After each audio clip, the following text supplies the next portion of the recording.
अस्सलामुअलैकुम वरहमतुल्लाहि वबरकातुहू। Welcome to Arabic study group of India.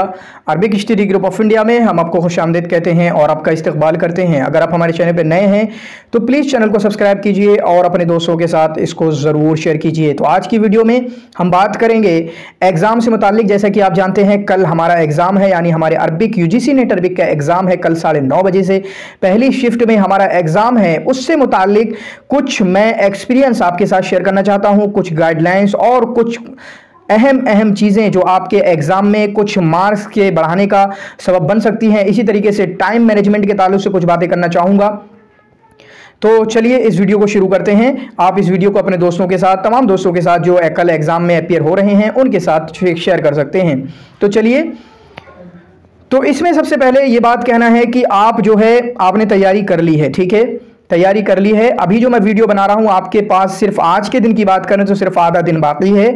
और जिन लोगों को टेंशन बहुत ज़्यादा हो रही है उनसे मेरा मशवरा है कि अगर वो ना पढ़ें, वो कुछ वीडियोस देख लें, ठीक है, किसी भी अंदाज की, कुछ मजाक, मतलब जिसमें उनका मूड फ्रेश हो जाए। मूड फ्रेश होना बहुत ज़रूरी है क्योंकि पिछले 1 महीने से, 10 दिन से, 15 दिन से, 20 दिन से आप लगे हुए हैं। आपका दिमाग थोड़ा सा एक अलग हालत में चला गया है, ठीक है, आपका दिमाग, आपका जिस्म। तो आप जो है थोड़ा सा एंजॉयमेंट भी कर सकते हैं रिफ्रेशमेंट के तौर पे। किसी भी तरीके की वीडियोस, जो भी जिन चीज़ों से भी आपको लुत्फ आता है, जिन चीज़ों का भी आपका एंजॉयमेंट होता है, उन चीज़ों में वो कर सकते हैं। मैंने अपना बताया था कि शायद लास्ट दिन मैंने कोई किसी भी तरीके की पढ़ाई नहीं की थी। हालांकि हमारा एग्जाम तो अगले दिन दोपहर में था। मैंने उससे पहले वाले दिन में कुछ भी नहीं पढ़ा था, सच हकीकत बताऊं। और क्यों नहीं पढ़ा था? क्योंकि मुझसे पढ़ा भी नहीं जा रहा था, मेरा दिमाग भी थोड़ा सा अलग हालत में चला गया था, ठीक है। तो आप में से अगर बाज लोगों को अगर रेस्ट करना है, उनको थोड़ा सा एंजॉयमेंट करना है, थोड़ा सा मूड रिफ्रेश करना है, मूड फ्रेश करना और करना भी चाहिए, तो आप जो है इस तरीके की चीज कर सकते हैं कि आप कुछ नहीं पढ़ेंगे, ठीक है। अगर आप पढ़ भी रहे हैं आज के दिन अगर पढ़ भी रहे हैं तो मेरी आपसे एक थोड़ी सी नसीहत रहेगी कि आप जो है 10 से 11 के आसपास सोने की कोशिश करिएगा। 10 से 11 के आसपास सोने की कोशिश करिएगा। इससे पार जाएंगे तो आपके लिए दिक्कत, सबब और परेशानी हो सकती है, क्योंकि सब पढ़ना काफ़ी नहीं है। वहाँ पर एग्ज़ाम के टाइम में आपका मूड फ्रेश होना, माइंड सही होना, ये भी बहुत इंपॉर्टेंट है, ठीक है। कितनी बार हमने देखा है, मैंने अपने साथ, आप लोगों ने अपने साथ, कि पढ़ा हुआ होने के बावजूद भी आप क्वेश्चन गलत करते हैं। जैसा कि मॉक टेस्ट में आपकी हालत, हमने बहुत सारे बच्चों की हालत देखी है। तो इसलिए अपने आप को जितना शांत, अपने माइंड को जितना फ्रेश, जितना शांत, जितना काम, ठीक है, काम जो बनाने की आप कोशिश कर सकते हैं, आपको कोशिश करना चाहिए। क्योंकि ये जो शांत माइंड होगा, जो आपका जो कूल माइंड होगा, वो आपके लिए बहुत ज्यादा क्वेश्चन करा देगा। क्योंकि बिल्कुल सही बात है, वहां पर आपके 20 क्वेश्चन तकरीबन ऐसे होंगे जो आपने देखे नहीं होंगे। बता रहा हूं मैं, 20 क्वेश्चन मिनिमम बोल रहा हूं, 20 के आसपास क्वेश्चन जो हैं जो आपने नहीं देखे होंगे, बिल्कुल नहीं देखे होंगे। आपने ना कहीं पढ़े होंगे, किसी भी तरीके का ना सुने होंगे हमारी वीडियोस में। अब उन क्वेश्चन को सही करने के लिए आपको फौरी तौर पे अपना दिमाग लगाना है, फौरी तौर पे वहां पर माइंड चला के, बहुत सारी आपको गैस वाली प्रक्रियाएं करके, गैस वर्क करके, बहुत सारी चीजों को आपको उनके आंसर तक पहुंचना होगा, ठीक है। तो इसलिए माइंड को शांत करने के लिए, माइंड को काम एंड कूल रखने के लिए ये सारी चीजें आप कर सकते हैं। इसी के साथ अब आप सो गए, और सोने से पहले क्या है, आज ही अपने एडमिट कार्ड निकलवा लीजिएगा। अल्लाह के वास्ते आज ही अपना एडमिट कार्ड निकलवा लीजिएगा। और एडमिट कार्ड के ताल्लुक से मैंने आपसे कहा था कि 2 एडमिट कार्ड निकलवा लीजिएगा, और उसमें 2 काम करने हैं आपको अपने एडमिट कार्ड में। एक, आपको अपना थंबनेल लगाना है, इसी तरीके से फोटो लगाना है। फोटो घर लगा के जाइए, थंबनेल भी घर लगा के जाइए, क्योंकि उन्होंने उसमें लिखा हुआ है बिफोर रीचिंग द सेंटर। तो सेंटर से पहले अगर वहां जाकर परेशान होंगे, मैंने परेशान होने के लिए बिल्कुल मना किया है कि आपको कोई भी ऐसी वजह नहीं देना है कि जिसकी वजह से आप परेशान हो। परेशान ना होने की वजह से, कल सुबह में जब एग्जाम होगा आप परेशान ना हो, उसकी वजह से मैंने कहा है कि आप 2 एडमिट कार्ड ले लीजिएगा। जैसे मैं भी जा रहा हूं, आपको पता है, दोनों एडमिट कार्ड मैंने ले लिए हैं और दोनों पे थंबनेल लगा लिया है। जो थंब इंप्रेशन होता है, अंगूठा लगाना, वो लगा लिया है। इसी तरीके से दोनों पे फोटो। अगर एक को वो रिजेक्ट भी करते हैं, जैसे मैंने बताया था कि एक लड़की हमारे साथ जब जेएनयू के एग्जाम में देने गया था, उसके थंब इंप्रेशन में कहा कि ये वाजे नहीं है, ये वाजे नहीं है दूसरा, तो उस बच्ची को दौड़ना पड़ा। जबकि मेरा भी रिजेक्ट किया, लेकिन मेरे पास डबल था, मेरे पास डबल था। फिर उसके बाद उन्होंने अंदर भेज दिया और वहां पर खुद उन्होंने लाके सारा मेरा थंब भी लगवाया, मेरा फोटो भी लगवाया, सब कुछ। तो आप परेशान नहीं होंगे। तो एक मेरी ये छोटी सी नसीहत है। अब आप जब सुबह में शाम में सो जाएंगे, ठीक है, नींद आने में शायद थोड़ी दिक्कत हो, थोड़ी परेशानी हो, टाइम लगे, दुआ पढ़ के उस तरह से सो जाइएगा।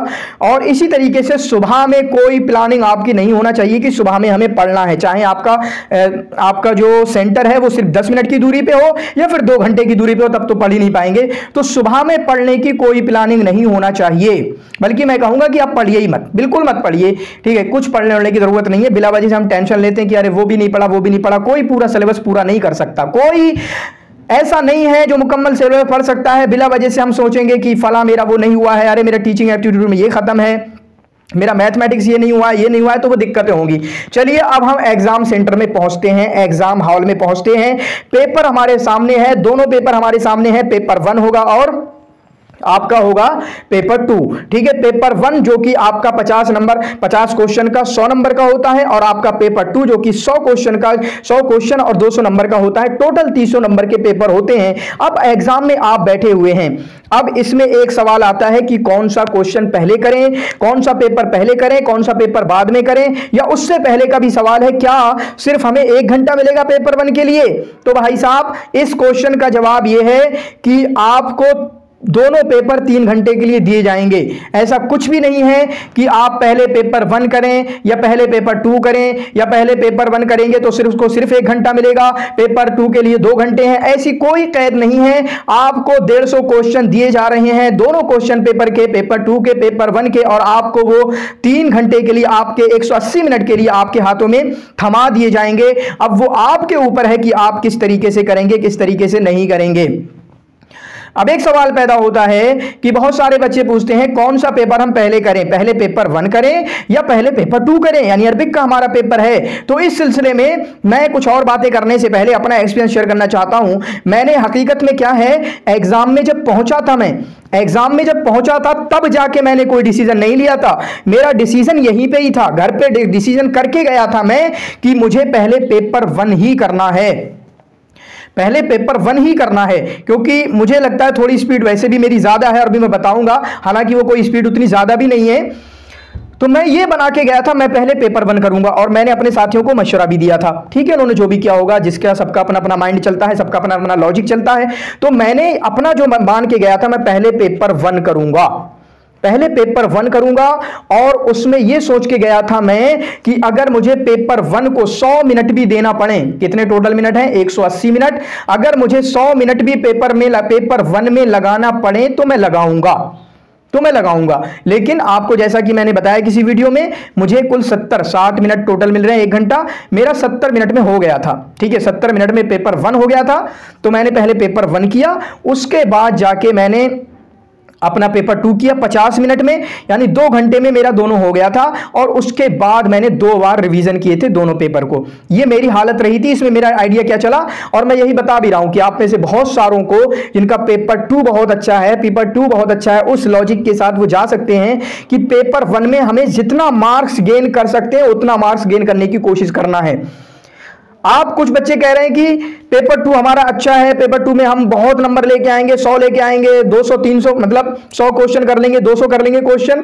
भाई साहब थोड़ा दोनों पेपर पे फोकस करना चाहिए हमें, क्योंकि 150 क्वेश्चन है, 150 क्वेश्चन में आपको 210 नंबर लेके आना है तकरीबन। 7 या 21 70% ओबीसी में आपका जीआरएफ हो जाएगा, और 75% 72% पे आपका जनरल पे जीआरएफ हो जाएगा, अगर जीआरएफ चाहिए तो। गोया कि आपको 220 नंबर लेके आना है, ठीक है। 300 में से 150 क्वेश्चन में से तकरीबन आपको 115 क्वेश्चन सही करना है। अब ये मैटर नहीं करता कि आप पेपर 2 का कर रहे हैं या पेपर 1 का कर रहे हैं, ऐसा नहीं है। हमारे सब्जेक्ट में चलो ऐसा होता है कि पेपर 2 की वजह से हम आगे जा रहे होते हैं, लेकिन आप इंग्लिश वाले बच्चों से पूछें, कॉमर्स वाले बच्चों से पूछें, वो पेपर 1 में हाईएस्ट मार्क लाके 80 लाके 85 लाके इस तरह के नंबर लाके वो जीआरएफ निकाल रहे होते हैं। तो मेरा यही कहने का मकसद है, दोनों को आप, क्योंकि 150 क्वेश्चन है आपके पास, तो 150 क्वेश्चन को आप कैसे भी हल करें, ठीक है। 150 क्वेश्चन में से आपको 1 से 15 सही होना चाहिए, 115, चाहे किसी भी तरीके से हो, बस 115 सही होना चाहिए। अगर आपको दोनों ही कैटेगरी में जीआरएफ चाहिए, किसी भी कैटेगरी में आपको जीआरएफ चाहिए। लेकिन एक बच्चे ने कहा, मैंने उसको जब ये मशवरा दिया तो उसने कहा कि नहीं, हम पहले पेपर 2 करेंगे, पहले पेपर 2 करेंगे। पेपर 2 का मतलब उन्होंने क्या कहा कि देखें पेपर 2 आसान भी हमारे पर्सपेक्टिव से, और हम उसमें कोई क्वेश्चन मिस भी नहीं करना चाहते हैं, और कोई क्वेश्चन छोड़ के मत आना, नेगेटिव मार्किंग नहीं है, जो कोई क्वेश्चन छोड़ के आओगे अनअटेम्प्टेड, ठीक है, कोई क्वेश्चन आपको छोड़ के नहीं आना है, क्योंकि नेगेटिव मार्किंग नहीं है। ठीक है, बिल्कुल लगा के आना है सारे क्वेश्चन। 150 पे भी आपका टिक होना चाहिए एक एक क्वेश्चन पे, प्लीज इस बात को खास ख्याल रखना। तो जब मैंने उससे कहा तो उसने कहा कि मैं पहले पेपर 2 करूंगा। तो मैंने कहा क्या रीजन है? तो उसने कहा इसका रीजन ये है कि पेपर 2 चूंकि हमारा अच्छा है, हमारी तैयारी अच्छी है, इजी है, और हम उसमें से बहुत ज्यादा अटेम्प्ट करना चाहते हैं, ज्यादा से ज्यादा मैक्सिमम उसमें मार्क्स लाना चाहते हैं। तो ये भी आपकी आइडियोलॉजी सही हो सकती है, ये भी आपका तसव्वुर और नजरिया सही हो सकता है कि आप जो है पेपर 2 में पहले जाएं, अरबिक में जाएं, वहां पर आपका अच्छा मोमेंटम बन जाएगा, टेम्पलेट बन जाएगा। जैसे अभी इंडिया हारी ना, तो उनका कह रहे हैं कि टेम्पलेट खराब हो गया। अगर इंडिया का पहले डाल देते स्कॉटलैंड से या फिर नामीबिया से, तो जीतने के बाद उनको फूल जाते। तो इसी तरीके से आपका भी ये हाल होगा। लेकिन ऐसा कोई जरूरी नहीं है कि पेपर 1 आपके लिए मुश्किल रहेगा, पेपर 2 आपके लिए आसान रहेगा, ऐसा कुछ नहीं है। मैंने अपने दोनों एक्सपीरियंस आपके साथ शेयर करे थे, और वो मैं अभी आपको यह भी बताना चाहता हूं कि जब आप क्वेश्चन दे रहे हो तो हो सकता है क्वेश्चन शुरू करते हुए कभी हो सकता है कि आपके क्वेश्चन डिफिकल्ट हो जाए, मुश्किल हो जाए, तो आप फिर घबराने लगें, अरे ये क्या हो गया। या कभी ऐसा भी हो सकता है कि क्वेश्चन आसान मिल जाए आपको, तो फिर आप उसमें परेशान हो जाएं। तो ये भी नहीं करना है। करना क्या है, क्योंकि दोनों एक्सपीरियंस मेरे पास हैं। चाहे आपका पेपर शुरुआत जब हुई है, चाहे डिफिकल्ट हो चाहे आसान हो, आपको पूरा कूल माइंड रहना है, क्योंकि 5 क्वेश्चन से आप जेआरएफ से बाहर नहीं हो जाएंगे। पूरा समझें, 35 क्वेश्चन आपको मिल रहे हैं गलत करने के लिए। क्या सुना आपने? 35 क्वेश्चन आपको गलत करने के लिए मिल रहे हैं। सिर्फ 5 क्वेश्चन से आपका जेआरएफ बाहर नहीं हो जाएगा। 10 क्वेश्चन गलत चले जाने से आप जेआरएफ की दौड़ से बाहर नहीं हो जाएंगे, रेस से बाहर नहीं हो जाएंगे। 150 में से 35 गलत कीजिए, 115 लेके आइए, तब भी आपका जेआरएफ आ रहा है। तो गलती करने का काफी मौका मिला हुआ है। तकरीबन परसेंटेज की बात करें, ये परसेंटेज आपका तकरीबन 25% का मिला हुआ है। ठीक है, 80% 75% नंबर लेके आएंगे तो आपका हो जाएगा। तो इस वजह से ये कहना चाहता हूं, कभी डिफिकल्ट क्वेश्चन आए तो घबराना नहीं है, क्योंकि इसके लिए मैंने एक्सपीरियंस आपके साथ ये भी शेयर किया था कि जैसे मैं पहले पेपर 1 कर रहा था, तो मेरे अंदाजे के मुताबिक जब एग्जाम में बैठा हुआ था मैं, 17 क्वेश्चन मैंने पेपर 1 के लगाए थे और मेरा एक भी गलत नहीं हुआ था, एक भी गलत नहीं हुआ था 17 क्वेश्चन तक। फिर उसके बाद पता नहीं कोई क्वेश्चन होगा तो 18 के बाद, हालांकि असल आंसर की के मुताबिक मेरा 11वां क्वेश्चन गलत हुआ था। कौन सा 11वां क्वेश्चन गलत हुआ था? जब आंसर सीट आई वगैरह आई थी, लेकिन एग्जाम के टाइम पे मुझे लग रहा था कि मेरे सारे क्वेश्चन 17 क्वेश्चन सही हो गए हैं। तो यहां पर क्या मैं फूल जाता, और ये क्या हो गया, अरे मजे आ गए? नहीं, फूलना भी नहीं है। अगर सब चलता चला जाए, अच्छा चलता चला जाए, तो फूलना नहीं है। फिर इसी तरीके से मेरे साथ दूसरा एक्सपीरियंस एक ही एग्जाम में हो गया था कि पेपर 2 में अरबिक में क्या हुआ कि 10 में से 5 क्वेश्चन मेरे गलत। इस तरीके का अंदाजा था, इस तरीके का मुझे वहां पर एग्जाम में लग रहा था, और मुझे देखा नहीं कि किस तरीके के, क्योंकि शुरुआत में ऐसा लगा कि डिफिकल्ट क्वेश्चन इन्होंने डाल दिए। लेकिन काम रहो, काम रहिए। 100 क्वेश्चन है, सिर्फ 10 क्वेश्चन में कहानी नहीं बदल जाएगी। 10 क्वेश्चन गलत हो भी गए तो क्या फर्क पड़ता है? मेरे 21 क्वेश्चन गलत हुए। 21 क्वेश्चन बहुत ज्यादा होते, 79 आए थे ना मेरे, 79 क्वेश्चन सही हुए थे। तो आपका एक मसला ये हो गया, ठीक है, एक मसला ये हो गया, किसी भी तरीके का कोई घबराना नहीं है। उसी तरीके से आपको एक बात यह भी बताना है कि आप जो है, हम बहुत सारे बच्चे इस तरीके की गलती करते हैं कि कभी क्वेश्चन आसान होता है, क्वेश्चन आसान होता है, उसके बाद बिला वजह से हम दिमाग लगाते हैं। मैं भी लगाता हूं, आप सब लगाते हैं, बिला वजह से दिमाग लगा के, नहीं इतना आसान क्वेश्चन कैसे पूछ लेंगे, ये तो कोई डिफिकल्ट क्वेश्चन इन्होंने पूछा होगा, ठीक है। फिर उसके बाद हम दिमाग लगा के, बिला वजह का फालतू का दिमाग लगा के, और उसके बाद हम क्वेश्चन गलत करके आते हैं। प्लीज ये चीज हमें नहीं करना है। आसान क्वेश्चन है तो आसान ही है। अगर मैं पूछूंगा मुअस्सिसुर राबिता कलमिया कौन है, राबिता कलमिया के मुअस्सिस कौन है, तो बस इसी का जवाब देना है, जुबरान खलील जुबरान। बिला वजह से दिमाग नहीं लगाना है कि अमीद कौन है, रईस कौन है, मुअस्सिस कौन है, फिर हेड के लिए कोई और भी और अरबी ले आए तो मैं मिखाइल नैमा जवाब लगा दूं या कोई और जवाब लगा दूं। ये काम नहीं करना है, ठीक है। सब कोई गलती करते, हर कोई गलती करता, मैं भी, आप भी, सबको बता रहा हूं। लेकिन बता रहा हूं, अगर इजी क्वेश्चन हो तो प्लीज उसको टेक इट इजी, उसको इजी ही लीजिएगा, उसको बिला वजह से अपना दिमाग लगाने की कोशिश मत करिएगा, ठीक है। बिला वजह से अपना दिमाग लगाने की कोशिश मत करिएगा।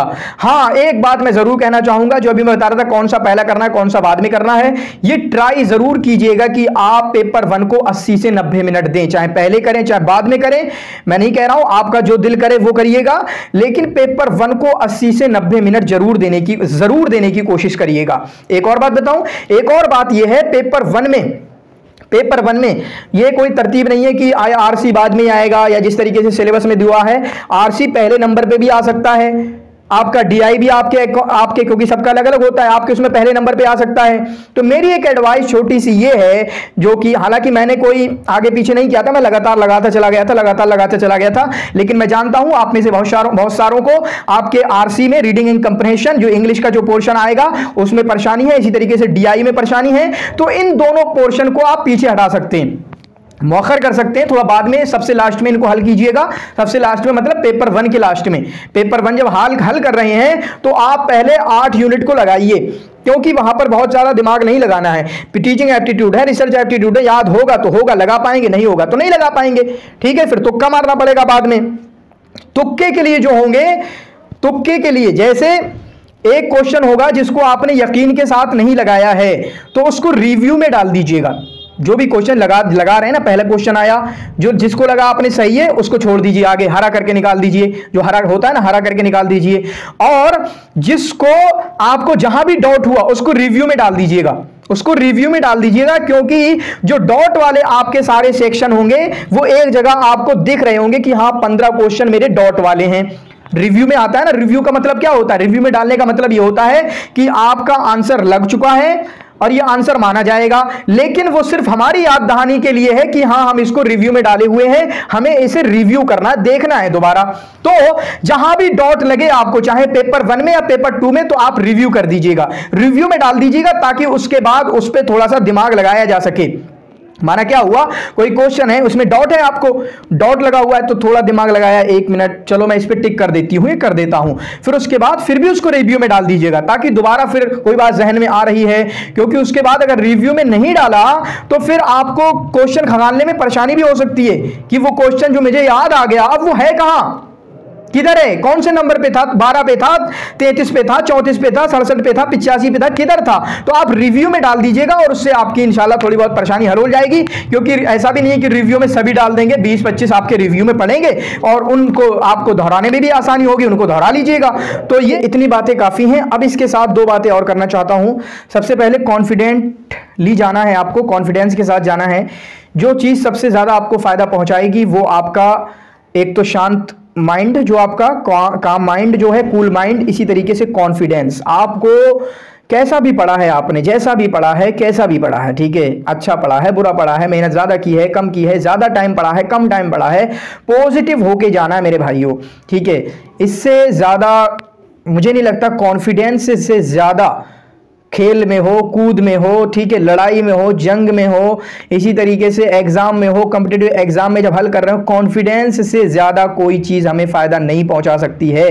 कॉन्फिडेंस और पॉजिटिविटी वही उसी माने में है, पॉजिटिविटी की आप मुस्बत एटीट्यूड के साथ जाएं, ठीक है, पॉजिटिव एटीट्यूड के साथ जाएं, इंशाल्लाह सब कुछ बेहतर होगा।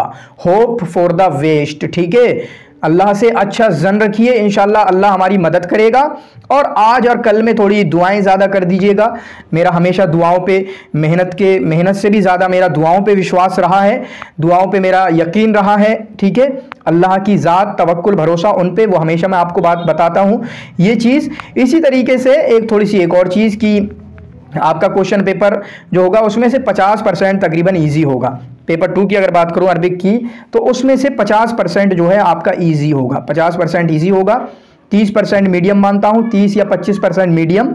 उसके क्वेश्चन 50 तो नहीं, इजी 50 नहीं कहेंगे, इजी जो है 30 मान लें, इजी 30 क्वेश्चन होंगे।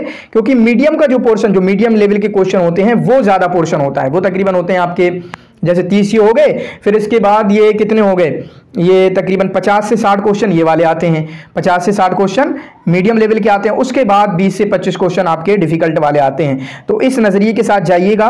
हो सकता है शुरुआत में ही आपके 10 में से 7 क्वेश्चन डिफिकल्ट वाले डाल दें और आप ना लगा पाएंगे, घबराना नहीं है, ठीक है, अच्छे से जाना है। उम्मीद है इंशाल्लाह आप सबसे, मुझे बहुत भरोसा है जिन लोगों ने मेरे साथ पढ़ा है और काफ़ी अच्छा आप लोग कर रहे हैं। हाँ, एक बात और शेयर करना थी, मॉक टेस्ट को भूल जाइए। मॉक टेस्ट का भी मेरा एक्सपीरियंस है, मॉक टेस्ट आपका अच्छा गया बुरा गया ना, अच्छे वाले ज़रूरी नहीं है कि अच्छा करके आएंगे, क्योंकि ये भी देखा है कि अच्छे वाले कुछ नहीं करके आए हैं एग्जाम में, जिनके 100 नंबर आते हैं मॉक टेस्ट में और एग्जाम में कुछ नहीं करके आए हैं। और एक मैं भी था कि जिसका पेपर 1 में 64 से ज़्यादा मेरा कभी नहीं आए, चाहे वो ग्रेड अप का मॉक टेस्ट हो, चाहे अनअकैडमी का मॉक टेस्ट हो, लेकिन आपको पता है मेरे कितने नंबर आए, 81 नंबर आए। तो प्लीज मॉक टेस्ट वगैरह कोई मैटर नहीं करता है, चाहे अच्छे आए, बुरे आए, बीच के आए, दरमियानी आए, कैसे भी आए, वहां की एक अलग परफॉर्मेंस है। प्रैक्टिस में हो सकता है एक बंदा छक्के ना मार पाता हो, ठीक है, या बॉलिंग ना कर पाता हो, लेकिन एग्जाम में सेमीफाइनल में वो तोड़ ताड़ के रख देता है, ठीक है, फखरे जमा जैसा आदमी, चाहे उससे पहले कुछ भी नहीं करा हो। तो बस अल्लाह से उम्मीद रखिए, ठीक है, बहुत कुछ तो अल्लाह पे ही डिपेंड करता है वहां पे, क्योंकि 20-25 क्वेश्चन इसी तरीके के होंगे जो आपने देखे नहीं होंगे, वहां पर अपना दिमाग लगाना है, जहन लगाना है थोड़ा सा, ठीक है। और कुछ क्वेश्चन वगैरह नहीं भी आ रहे हैं ना, तो दुआ करके भी थोड़ा सा करने की कोशिश कीजिएगा। अस्तगफिरुल्लाह अस्तगफिरुल्लाह के जैसे ये कहा जाता है कि भूलने वाली चीज़ के लिए अस्तगफिरुल्लाह अस्तगफिरुल्लाह बहुत यूज़ होता है। मैंने खुद यूज़ किया है अपने मदरसे के एग्ज़ाम में, चीज़ें याद आई हैं, क्योंकि हम क्या जानते हैं कि हम जैसे शकौत इला वकीइन सुआ हिफ्ज़ी, मैंने कि मैं भूल जाता हूँ, फॉरगेटनेस की बीमारी है, मुझे भूल जाता हूँ। फ़अरशदनी इला तर्किल माआसी, तो उन्होंने कहा कि गुनाहों को छोड़ दो। इसका मतलब क्या होगा, इस्तिग़फ़ार करें, गुनाहों को छोड़ना, इस्तिग़फ़ार करना, ठीक है। इमाम वकील, इमाम शाफी के उस्ताद ने क्या वसीयत की थी, फ़अरशदनी इला तर्किल माआसी, मुझे गुनाहों को छोड़ने का हुक्म दिया। तो आप क्या कर सकते हैं, गुनाह ही छोड़ना। एग्जाम में तो गुनाह छोड़ नहीं सकते, और बहुत सारे गुनाह छोड़ भी सकते हैं। आप जो है इस्तिग़फ़ार करें, ठीक है, इस्तिग़फ़ार करें। इसी तरीके से अल्लाहुम्मा फ़हिमनी, उस तरीके से कोई है, या फिर इमाम इब्न तैमिया रहमतुल्लाह अलैह कोई दुआ करते थे कि अल्लाह ताला मुझे ये नहीं आ रहा है, मुझे समझा दे, वो सारी चीज़ें ट्राई कर सकते हैं, ठीक है। ये कभी चीज़ें हेल्प करती हैं हमें। हमारी मेहनत सब कुछ नहीं है, हम मुसलमान हैं, अपनी मेहनत पे उतना भरोसा नहीं करते जितना अल्लाह की ज़ात पे भरोसा करते हैं, ठीक है। तो उम्मीद करता हूँ इंशाअल्लाह आप सब अच्छा करेंगे, बेहतरीन करेंगे, फोड़ के आएंगे। और मैं दुआ करूँगा अल्लाह ताला आप तमाम लोगों को कामयाब बनाए आपके मकासद में। जिनका JRF का मकसद है उनको JRF मिले, जिनका नेट का मकसद है उनको नेट मिले। शुक्रन जज़ीला, जज़ाकुमुल्लाहु खैर व अहसनल जज़ा। इस वीडियो को देखने के लिए अपने दोस्तों के साथ इसको ज़रूर शेयर कीजिएगा।